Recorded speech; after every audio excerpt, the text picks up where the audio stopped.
Digital marketing అనేది చాలా impact చూపిస్తుంది మార్కెటింగ్ ఫీల్డ్లో, సో సేల్స్ పరంగా.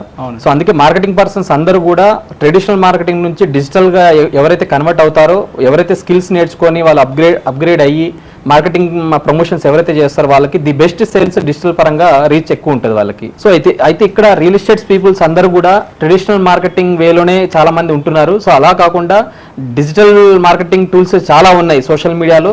సో అవన్నీ కూడా మీరు కంప్లీట్గా డిజిటల్ లెర్నింగ్స్ ఎక్కువగా రీచ్ పెంచుకొని మీరు మార్కెట్లో అప్లై చేస్తే మీకు మంచి సేల్స్, మంచి రీచ్ వెళ్ళి మీకు మంచి ఇన్కమ్, మీరు రియల్ ఎస్టేట్ పరంగా సేల్స్ పరంగా మీరు మంచి సక్సెస్ ని చూస్తారు. రియల్ ఎస్టేట్ ఏజెంట్స్ అందరూ కూడా డిజిటల్ మార్కెటింగ్ మీద చాలా ఫోకస్ చేయాలి, లెర్నింగ్ స్కిల్స్ మీద ఎక్కువ ఫోకస్ చేయాలి. చాలా వరకు మార్కెటింగ్ పీపుల్స్ లెర్నింగ్ ని యాక్సెప్ట్ చేయట్లేదు, ఎంతసేపు ఓల్డ్ ట్రెడిషనల్ వేలోనే మార్కెటింగ్ చేస్తున్నారు.